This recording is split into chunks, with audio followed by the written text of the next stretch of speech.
"Whip the fat witch!" Villagers chanted. Mountain Man's shadow made them silent. "Whip the fat witch!" the villagers chanted, the words slapping Mercy Goodwin harder than winter wind.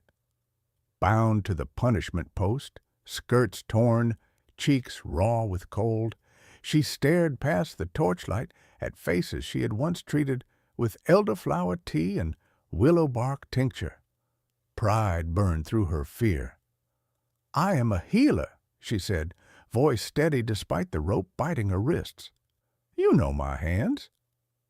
Prudence Whitmore, the minister's wife, lifted a braided lash and smiled like a sermon turned sour. "Your hands brewed curses." The crowd pressed closer, hunger and superstition mixing in their breath. The minister raised both arms as if calling down judgment. "Salem Creek will be cleansed tonight." The first lick of leather never fell. A shadow slipped over the square as the wind shouldered through the torches, dimming their flames to embers.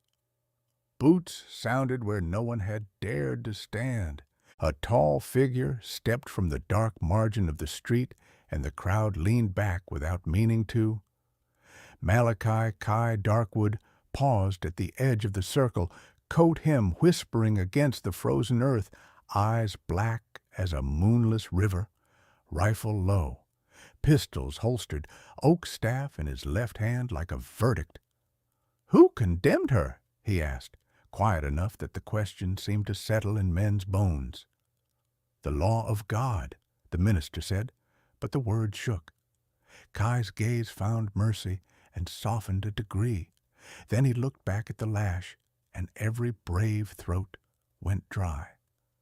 "I have hunted real witches," he said. "They do not look like this woman, nor smell like rosemary and clean hands. Put the whip down." No one moved. Prudence tried to sneer. The wind took the sound away. Kai stepped forward once. Torches guttered again. Fear changed shape in the square. Spectacle remembered it was cowardice in a borrowed mask. The morning after the almost execution, Salem Creek wore the look of a town ashamed of its own reflection. Word spread that Malachi Darkwood had walked straight into the square, untied the witch, and stared down half the county without raising his rifle. Nobody wanted to speak of it aloud. Fear mixed too easily with guilt. Mercy Goodwin's cottage stood at the far end of a frozen creek, its garden of dead herbs still marked by the faint smell of lavender and sage. Inside, the shelves bowed under jars of dried roots and bundles of nettle. Every jar held a story, a fever broken, a child soothed, a wound closed, but now the labels looked like accusations. Mercy sat at her table, the rope burns on her wrists, covered with strips of cloth soaked in comfrey salve. Her body still trembled, not from pain, but disbelief. She had tended those same men's wives, those same women's children. One drought, one fever, and gratitude had turned to hatred. She had always been different, broad-shouldered, wide-hipped, with soft features and quiet eyes that saw too much. In Salem Creek, a woman without a husband was already suspicious. A fat woman who lived alone and read from old herbals was unforgivable. The door creaked. Mercy looked up, expecting another threat. Instead, Kai Darkwood filled the frame like a piece of the mountain itself. He removed his hat before speaking, his voice roughened by years of silence. "I figured they'd try to finish what they started. Thought I'd make sure they didn't." Mercy rose, uncertain. "Why help me? You don't even know me." He stepped inside, letting the light reveal his face, scars running from temple to jaw, eyes dark and tired. "I know a lie when I smell one. Theirs reeked." She gestured toward the hearth. "You can sit if you like." He shook his head. "I don't sit long anywhere, but you should pack what matters. Folks like that don't forgive being proven fools. Mercy bristled. This is my home. It's a place, he said softly. Home's wherever you survive. The bluntness hit her harder than pity would have, yet beneath the gravel of his tone was something else. Remorse, maybe, or the memory of an old failure he couldn't bury. When he turned to leave, she found herself saying, Wait, if you mean to guard me, at least let me tend those burns on your hands. He hesitated, then held them out. Her fingers brushed the scarred skin, the warmth of him startling after so much cold. For a moment, the silence between them felt less like fear and more like breath. Outside, someone slammed a shutter 2 houses down. The whisper of which rode the wind again. Kai's shoulders tightened. Pack, he said. They're working themselves up. By nightfall, they'll come back louder. Mercy looked around the little room, her mother's apron, the mortar worn smooth, the half-finished tinctures, and felt the weight of everything she might lose. Then she met his eyes and nodded. I'll come. As dusk thickened over Salem Creek, 2 figures moved toward the tree line, the accused witch and the man once paid to hunt her kind. Behind them, the torches began to gather again. The moon hung low, a dull coin behind clouds, when Mercy and Kai left the edge of Salem Creek. The town's fires glimmered faintly through the fog, orange eyes watching, waiting. Every creak of leather, every broken twig sounded like pursuit. Kai moved ahead, his steps noiseless for a man his size. Mercy followed, clutching the small satchel that held her life, a few herbs, a Bible, a vial of valerian root, and the locket with her parents' initials. Her breath came quick and visible in the cold. After an hour, she whispered, Where are we going? High ground, Kai answered without turning. They'll search the valley first. I know a place they won't dare climb after dark. Mercy frowned. You talk like you've done this before. I have, he said, and nothing more. They reached the forest proper, pine trunks rising like pillars, snow softening every sound. When Kai stopped to check their trail, Mercy finally asked, Those symbols on your staff, what are they? He ran his thumb over one of the carved runes. Old habit. I carved them to remind myself what I was supposed to fight for, back when I thought I knew what evil looked like. Mercy watched him closely. And now? He met her eyes, the firelight from his lantern glinting in them. Now I know it wears faces like ours. They pressed on until the trees thinned and a ledge appeared ahead, half hidden under ice, overlooking the dark sprawl of the valley. A small cabin crouched there, built of rough logs and stone, smoke hole patched with tin. Kai unlatched the door and lit the hearth. The warmth crept back slowly, fighting the cold that had nested in Mercy's bones since the square. She sank near the fire, shivering uncontrollably, her eyes wet. Kai poured water into a pot and set it to boil. You'll need rest. They won't follow tonight. They're too scared of what they think I am. Mercy looked up. And what do they think you are? His mouth twitched. Half man, half curse, suits me fine. She gave a weak laugh that sounded like the first living thing in days. You don't seem cursed to me. Then you haven't known me long enough, he said quietly. He handed her a steaming tin cup of wild mint tea.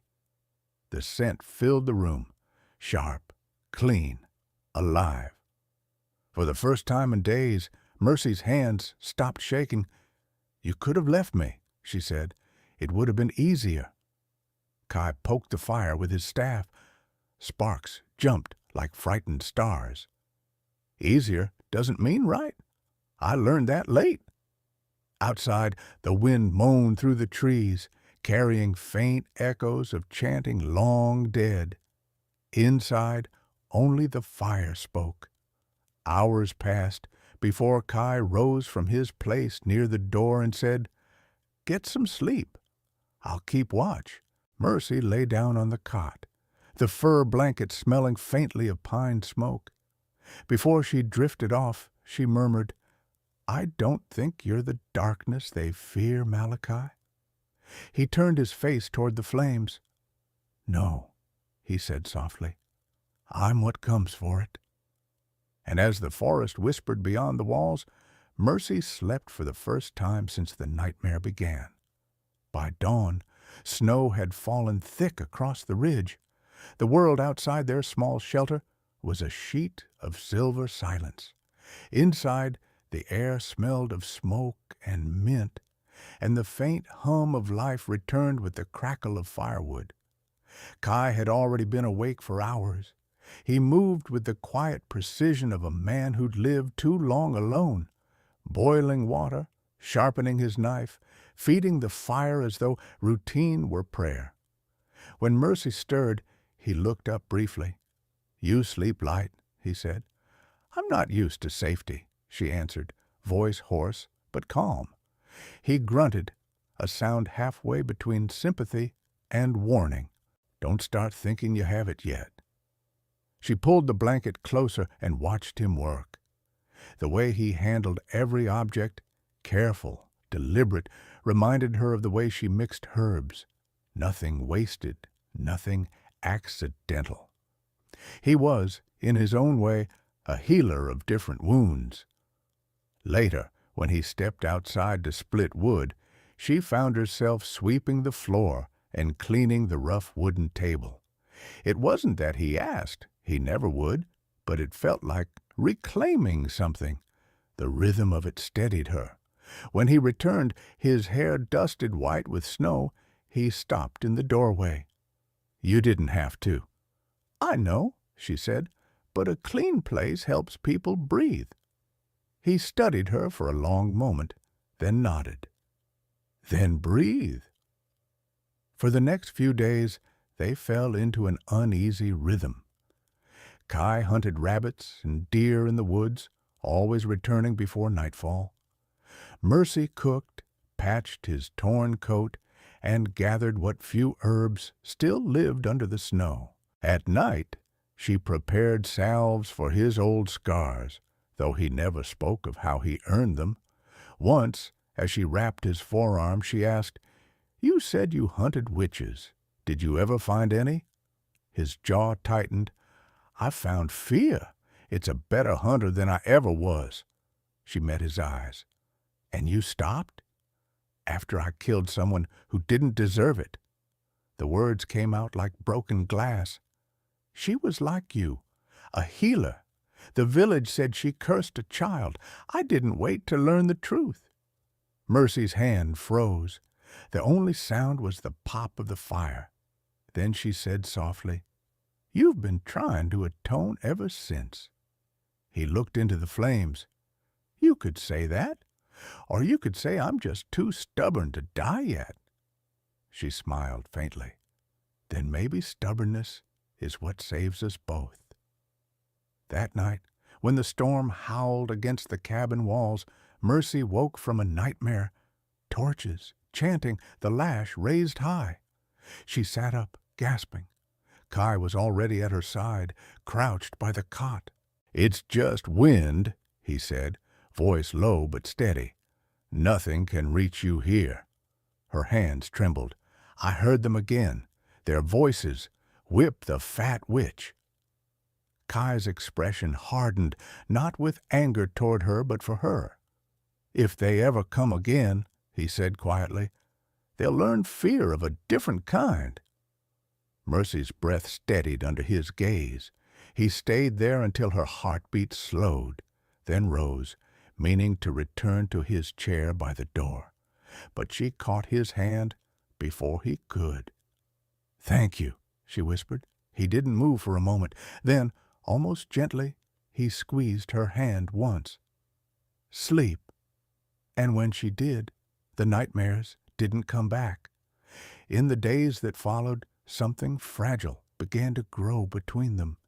It wasn't the fevered rush of romance, but something older. Trust built from silence. Understanding built from scars. Kai began to speak a little more. Mercy began to laugh again, quietly, like someone relearning a forgotten word. One afternoon, she found him carving runes into a new staff. "Protection," he explained when she asked. "For this place, for you." "Do they work?" she asked. He glanced up, the faintest smile touching his lips.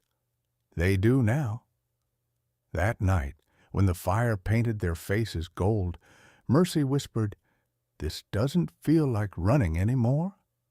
Kai looked at her across the flames. Maybe it's the first time either of us stopped. Outside, the snow fell softer. Inside, two souls scarred by the same kind of cruelty began, quietly, to heal. Winter began to loosen its grip on the mountains, but peace never lasts long on land built from superstition. The snow melted into swollen rivers, and with the thaw came whispers.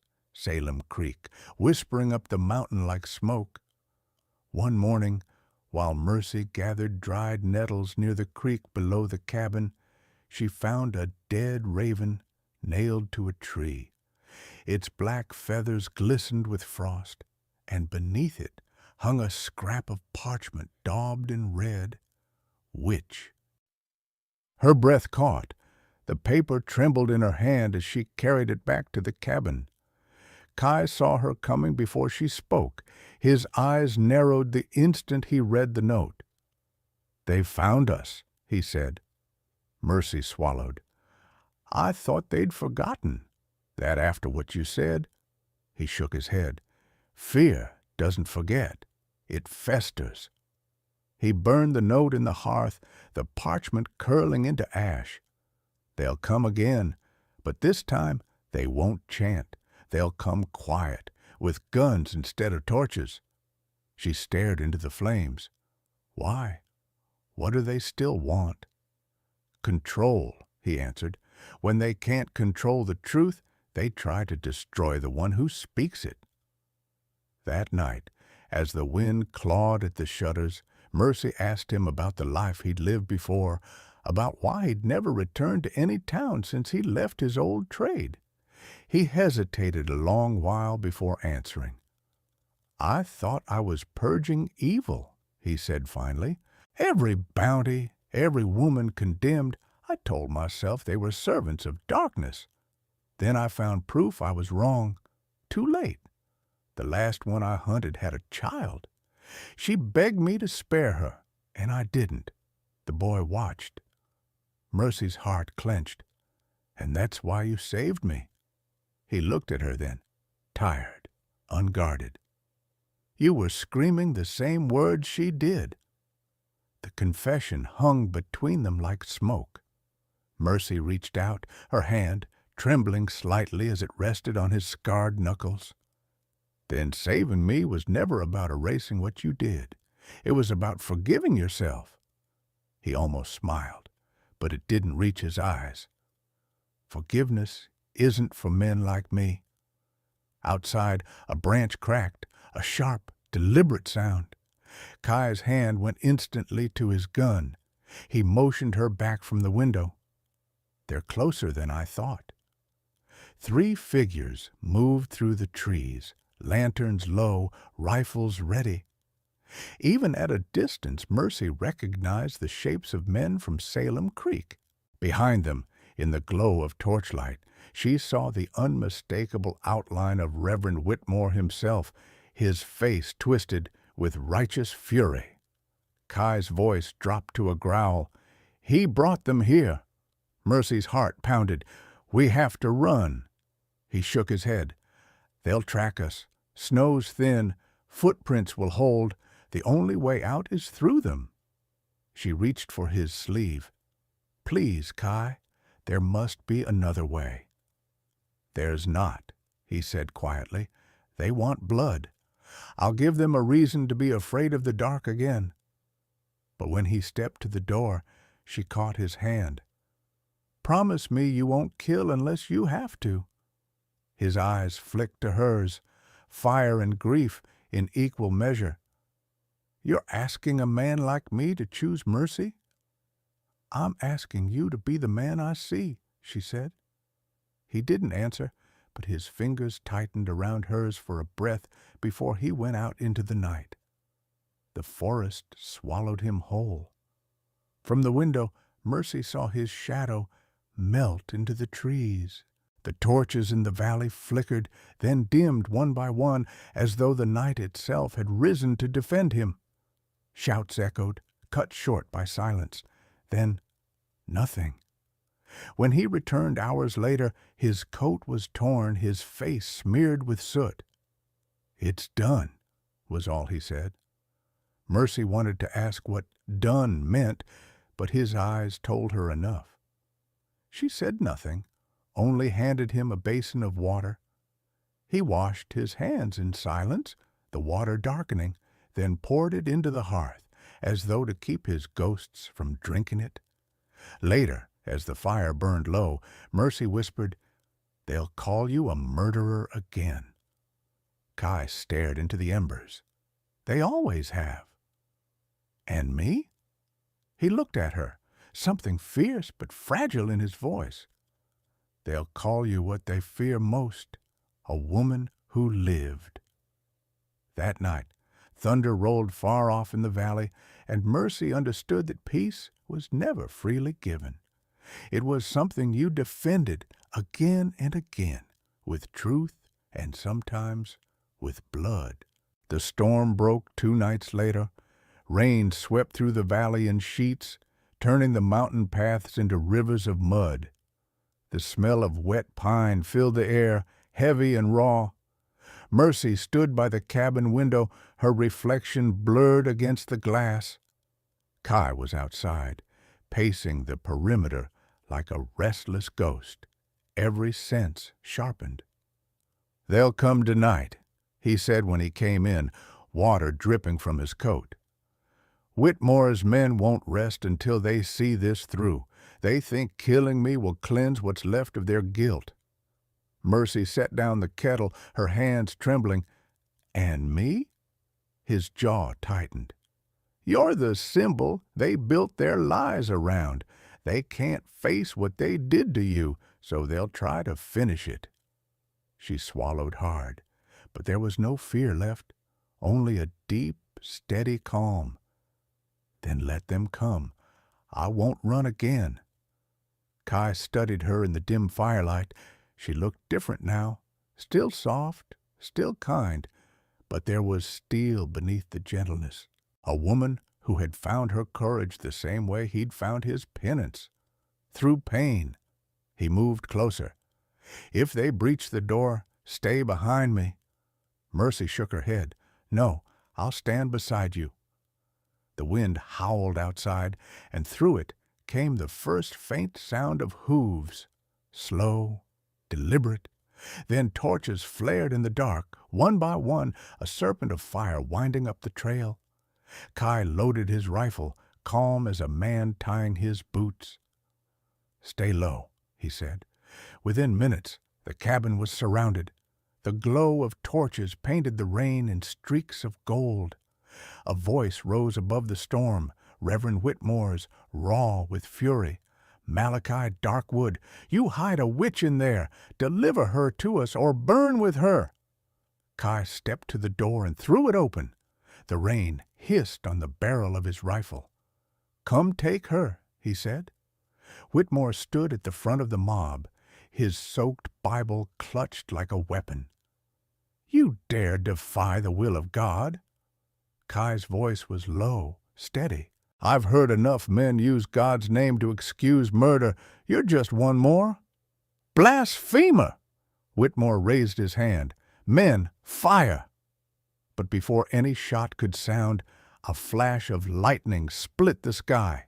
The thunder cracked so close it shook the ground, and half the men stumbled back in fear. Kai didn't flinch. He fired once, clean, precise. The torch in Whitmore's hand exploded in sparks. The Reverend froze, eyes wide. Kai lowered his rifle deliberately. "Next one goes through your book," he said, "and the one after that through your heart." For the first time, Whitmore's voice faltered. "You think you can stop judgment?" Kai took a step forward, the rain cascading off his shoulders like armor. "I'm not stopping judgment. I'm delivering it." Behind him, Mercy stepped into the doorway. Her hair was plastered to her face, her dress soaked through, but her eyes burned bright. "Enough!" she cried, her voice cutting through the storm. "You call me witch because I heal what you can't understand. You call me cursed because I won't kneel to your cruelty. But look at yourselves, drenched in hate, ready to burn your own souls just to feel holy." The men shifted uneasily, their certainty cracking like the torches in their hands. Whitmore turned, desperate. "Don't listen. She's ensnared him with her lies." But no one moved. Mercy took another step forward. "You preached of God's light, Reverend, yet it was the darkness in your own heart that called for my blood." Whitmore's face twisted. "Silence, witch!" He raised his pistol, his hand shaking, rain dripping off the barrel. Before he could fire, Kai moved. One fluid motion, no hesitation, no rage, just precision. The shot rang out once. Whitmore staggered back, the gun slipping from his grasp. He fell into the mud, staring at the sky as if expecting salvation to come for him. It didn't. The mob scattered. Torches dropped, hissing into the puddles. The storm swallowed their footsteps until only rain remained. Kai stood over the fallen Reverend, chest heaving. "You wanted fire," he murmured. "You found it." When he turned, Mercy was there, eyes shining with rain and tears. "It's over?" she said softly. He looked around at the wet earth, the extinguished torches, the man who had preached hate, now lifeless at his feet. "It's never over," he said, "not for men like me." She stepped closer, placing her hand over his heart. "Then let me carry some of it." He met her gaze, and for the first time since she'd met him, the storm in his eyes began to quiet. Lightning flashed once more, but this time it felt less like wrath, more like cleansing. When spring finally crept over the mountains, Salem Creek forgot how to whisper Mercy Goodwin's name. The rains had washed the valley clean, of ash, of blood, of sermons shouted too loud. Grass rose where torches had fallen, and even the river seemed to run quieter, as if ashamed of what it had carried. Up on the ridge, the cabin stood whole again. Mercy had planted herbs in the thawed soil, rosemary, thyme, foxglove, lavender. Their scents mingled with the damp air, carrying the promise of healing to anyone brave enough to climb that far. Kai worked in silence beside her, repairing the fence and setting traps down by the stream. His coat hung on a peg, his sleeves rolled up, the scars on his arms visible in the sun. He had stopped wearing his guns indoors. Sometimes, when he caught Mercy watching him, he'd smirk a little. "What?" he'd ask. She'd shake her head. "I never thought I'd see you at peace." He'd glance toward the horizon, where the clouds gathered like ghosts. "Peace is a borrowed thing. You hold it until the world remembers your name again. And when it does, then we remind it who we've become," he said. That night, as twilight brushed the peaks purple and gold, Mercy lit the lamp and set 2 mugs of tea on the table. Kai came in from outside, his shoulders dusted with sawdust and dusk. The firelight caught the lines on his face, still hard, but no longer closed. She watched him sit, his every motion deliberate, and realized that he'd become part of the cabin itself, a piece of the structure that held. "I dreamed again," she said quietly. He looked up. "The square?" "No. The same place, but no crowd. Just you, walking through the dark to untie me." He nodded once, not smiling, but softer than usual.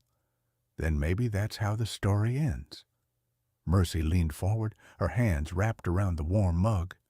"No," she said, voice steady. "That's where it began." A pause.